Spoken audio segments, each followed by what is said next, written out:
Mr. Dogo Style TV. Naku po, meron po tayong good news mga kadogo, no? First of all, gusto kong magpasalamat sa aking mga subscriber, mga kadogo. Sobrang salamat po sa inyo lahat. In behalf of my whole family, maraming salamat po sa mga sumusuporta at mga subscriber ko po, mga kadogo. So, thank you kayo. Hello, thank you. Alam na kung bakit po ako masaya, mga kadogo. So, yung panalangin po natin, magkakaroon na po tayo ng first payment sa ating YouTube channel. Yes. By by March, mga kadogo, magkakaroon na, no?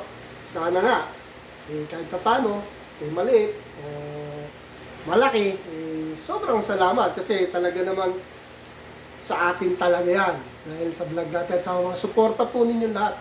Kaya ako po yung nagpapasalamat sa inyo lahat, mga kadogo. Diba? Diba? Oo. Pero naman nagugulo mga kadogo. Pero naman gagawin nagugulo dito. Hindi mga kadogo. Sobrang salamat sa inyo talaga. Kahit maliit lang po ang channel natin, malaking bagay na po sa akin yun. At para po yun sa aking mga alaga. At ito po, expected po 21 to 24 of March. Makaka-receive na po ako ng first payment. At maraming salamat po sa inyo. Sana po magpa-subscribe po tayo at sa mga hindi pa nakasubscribe, subscribe po kayo kasi marami po akong plano sa channel natin.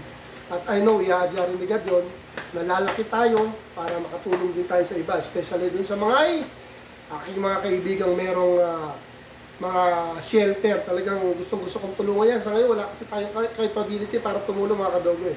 Pero balang araw, mangyayari yun. Kung una nga, hindi pa tayo monetize, ganyan, hindi monetize. Tapos, by March, makaka-receive na tayong first payment. So, walang imposible mga kadogo, basta nandiyan kayo. Sana tuloy-tuloy lang ang suporta ninyo.